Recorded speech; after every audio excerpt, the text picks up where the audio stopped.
ug atong imaginon ang nahitabo karon sa ebanghelyo, magduda gid ta nga si Kristo wa na gid toy ganang mukaon. Nanihapon siya kuyog sa iyang mga tinun-an, pero kahibaw siya nga usa nila nagbudhi niya. Kamo ganahan mong mukaon kuyog sa nagbudhi ninyo? Dili. Kana bang nahibaw jud ka ba nga nagbudhi siya nimo? Nya ganahan ka mukaon kuyog niya? Da, wa lagi mo mutingog. Pero si Jesus, kaon lang gyapon siya. Pero iya sang gisulti nga dunay usa ninyo magbudhi nako. Pero ni kaon gyapon siya, kuyog nila. Nya wa sad niya insultuha ang nagbudhi niya, bisan pag nasayod na siya nga mao gito si Judas gito. Iya yung gihuwat nga muhonghong sad si Judas niya. Ingon sa Judas, ako ba'y gipasabot ni mo Lord? Iya sang gihonghongan, ikaw gyud. Siyempre ikaw ana. Pero wa sad niya ingon na ang buang-buang dakoy nangutan na pag yun. Ano bang may kayong insultohon ba? Ngano man tungod kay si Jesus nahibaw kaayo sa iyang misyon. Unsa may iyang misyon, ang pagluwas gyud sa mga tao, labi na gyud sa mga makasasala. Nabitay salida atong Da Vinci's Code ba to nga The Gospel of Judas. Si Judas ba? Ingon dayo Judas dito sa iyang atong salidaha. Kay si Jesus wa man mudayon dayto siya kamatay, nakigminyo man ni Magdalena, Maria Magdalena, kay gwapa man kay Maria Magdalena. Nanganak pag isla dito, giilad-ilad lang bagamhanan man si Jesus. Ginoo man siya, giilad-ilad niyang mga tao na nagtanaw sila, gilansan siya sa cross niya. Siya di ay nanaog na di kuno to sa cross, ngadto na minyo na ana. Giadto bitang Judas, gikasaban, nagbugha taog kahoy si Jesus dito, gikasaban sa wa kay batasan, imo pa jud kong gigamit aron lang jud ka musikat. Nya day karon ni ara ka dinhi, sige ra kag palami, balik ngadto sa cross. May pa ako nakatuman ko sa akong misyon pagbudhi nimo. Ikaw wa ka katuman sa imong misyon pagpakamatay. Na nibalik si Jesus sa cross mo tong namatay. Mao kuno to ang istorya in between ba sa paglansang og kamatayon ni Jesus. Tuo mo na dili. Dili. Ambot lang ninyo, ako sa kukibaw. May magdidto ta, may nahibaw ta, bright man itong gasuwat, ana. Nga, maumang kuno to'y nahitabo. Si Judas manon mo'y hero, si Jesus naman mo'y kontrabida. Mga igsoon, si Jesus niingon diri, ang anak sa tao mamatay gyud or patyon gyud. Kay mauman to'y iyang nahibawan, pag-anhin niya sa kalibutan. Kay ang kalibutan lagi, di man gyud mudawat sa manluluwas. Ang kalibutan musalikway gyud sa Ginoo. Ngano man kay ang kalibutan giharian sa yawa, giharian sa sala. Maobitan na usahay kamo, may kay mo mudaan ig istorya, apil na sad ko. Tao ra man gud ta, kinsa bago natoy dili makasa. Nga buangon kay tastanan. Kamo mo gamit mo ana kanang punga, kinsa bagod natoy di ka sa tao ra gud ta. Mo gamit mo ana? Mo gamit. Oh, ma pareha ta. Nya tinuod na dili. Sure? Nganong si Maria wa man kasa lagi. Sa to pa nakasa dito si Maria, tao man to. Nakasa to siya wa. Wala. Nya nganong niingon makatawo ra man gud ta, makasa man gid ta. Nga giprobe naman ni Maria nga wa siya kasa. Aw gawas og di kita mutuan na. Si Jesus wa man sa to siya kasa, tao man sa to siyang tinuod. Di at least natay duha ka tawo nga makapruiba nga wa makasala.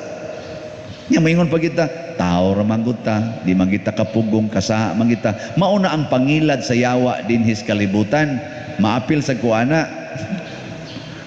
Ana nya mo excuse dayon ta, Lord, sabta lang gyud ko Lord, tao ra gyud ko, tao ra gyud ko. Yung Ginoo nagpakatao na ko pres nimo. Unsa man kang magsigi pa man jud kag balik-balik ana, wa di ko kahibaw nga tawo gyud ka, mao bitang gipruibahan ni Kristo og sa mahal nga Birhen Maria nga ang tinuod nga tawo dinhis kalibutan makabuntog di ay og sala. Pero ang tinuod sad nga tawo kung dili gyud mahigugma ni Kristo, bisag tua pas paraiso makahimo gyapog sala. Sama ni Adan og ni Eva. Tawo man to sila. Didto gitos paraiso, didto gitos garden sa Ginoo, pero nakahimog sala nganuman way tinuod nga gugma ngadtos Ginoo. Sama ni Judas Iscariote, kuyog na gid siya ni Kristo pero nagbudhi lang gyapon. Nganuman ang gihigugma ni Judas mao ang iyang kaugalingong katagbawan, ginamit ang kwarta. Mahigugma na kita sa atong kaugalingon, ang una ginatong Ginoo mao gyud ang kwarta. Kwarta. Kamoron, unsa may inyong Ginoo? Ginoo o kwarta? Ni-donate na mo. Joke. Oh, ambot, nakapalit na ba ka mo? Pila ka kaslat inyong gipalit. Pero, ano'y daghan sa ninyo, namalit na. Oh. Karon gani, nasya ko sa gahapon sa namalit. Shocking kayo. Nainianhi dinhi, nga niingon pader, di untay gipada ang akong amo, i-donate. Kuha naman ni siya good pader, gi-quarantine na ba kay porti na yung senyora, hapit na mo 90 edad. Pero sige, paminaw. Yan ako. Unsa man na, gasuwat siya papel, papirmahan ko ni pader, pa-receive. Akong nahuna, pagtanaw na ko sa papel, o pa man ako basahan, ako, kauwi, gidani niya, papirma-pirma, pagidani yung papel, sigurista ba akong tadaw, sigurista. Mo day kay gi-explain day dito pader, nihatag ko og 6,000 atong December. Nya karon ako na lang ning punan og 94,000 para mo 100,000. Palihog lag pirma. Pagkakita nako 94 pirmahan din ako. Grabe habi daw. Masyak ka di ba? Ang di mo masyakin anak. Pero mas grabe akong siya kay dunay taxi driver nga iya yung gitiguman og mayo, nakapalit ko no siya diri kuan, gipakita niyang resibo nari sa anak ko sa cellphone, nakapalit siya 1 slot. Driver siya sa taxi. Pertigil ko nun niyang sakripisyo siya, og mo sakripisyo gid eta Father no, makahinabang gid eta sa atong isig katao. Anang gana? Sakripisyo gid siya mayo, kahinay karos pamasaheros taxi. Ambot lang mo kita pa baka sila, pero nakatigom gid siya 2,000 iyang gipalit diri. Adi gyapon mo malipay na. Nasa nagpamisa na kog online kay sagaran di naman tamo adto nya sila di sa adto nagpamisa og online. Ako sang gimisahan niya, daghan naman ta dinhi gimisahang online. Ingon ni siya, ako lang yang ipadala nimo Father ang stipend sa kuan anang anas bangko. Ako lang okay kayo ana.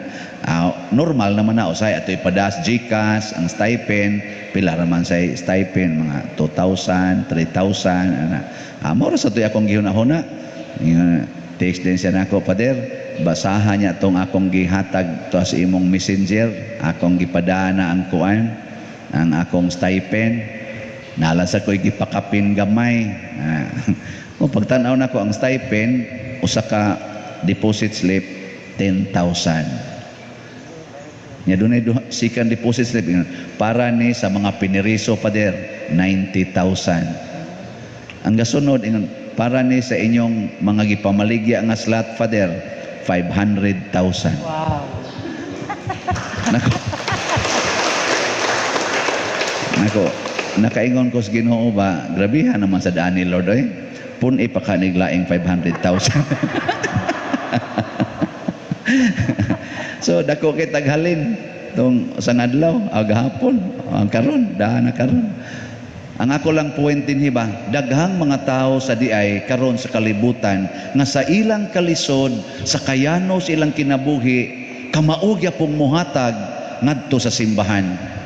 Ako wa man ko magkinahanglan ani. Kuan okay na kayo. Kani akong dupa-dupa, dako nakikugkita ani. Kung sa ako lang personal, makapamabahin ako o gusto ko. Pwede na ko mupaanak o mga 3 o 4 ka babae, makabuhi kay ko. Sakit-sakit lang hawak na ko karon, di natin ini makaya. Pero inana, wa ko magkinahanglan ani. Pero ang simbahan sa tibuok kalibutan o kining atong parokya kanunay nanginahanglan para sa mga kabus. Meeting may gabi sa mga barangay capitans nya pag-analyze namo dili gid ay pwede kay di gyud mosugot ang atong mayor nga doon na gyud pundok-pundok. Okay lang ng motorcade pero with protocol gyud nya ang kanang pundok-pundok atong plano nato bitaw nga magbaryo pista ta. Ingon ang mga kapitan nga ay lang gyud pader ato lang gyud na siyang hunongon nako kay di pa gyud madakaron ay gubot man gyud ang tao nako bitaw no unsa kay sunod nato aning buhaton kap isay ikalay bahala di pader unsa imong buhaton may desisyon dayon ko nako sige ighuman gid dayon misas pista kitang mga pare o kamong mga barangay o mga local government units na lang tay lugar nga adto ta maniudto wa na nay apil ang mga tao. Anong apil mo nga social distancing man. Kamong tanang manimba wa mo'y apil kamiray maniudto. Mao nay sakto. Niya nako. Pasting mo. Nako magpalit na lang taog kanang mga pack meals niya ang tanang manimba atong hatagan. Haron ritso na lang sila uli. Niya ngita sad ta kay sa una 1,000 raman to ka kuan 1,000 raman to ka kaning pamilya atong hatagan og tag 5 kilo rice ighumas misa ni commit na sang atong mga Eucharistically ministers nga ilan na rong sugdan pag panguha akong gi-increasean og tag 50 ka tao nga pobre sa kada kapilya 50 ka tao atong hatagan og tag at least 5 kilo rice plus mga dilata og kanini ang kuan unsa pa atong ikapakapin para pamista ngadto nila no natay 34 ka chapels ubay-ubay kitag mahatag ron aning panahona no ningon gud tong usa ka kapitan grabihan naman sa dana pader kadaghan ana no sunang kay 34 times 50 nya tag 5 kilos daghana na ana siya nako gamay ra kayo na siya kapoy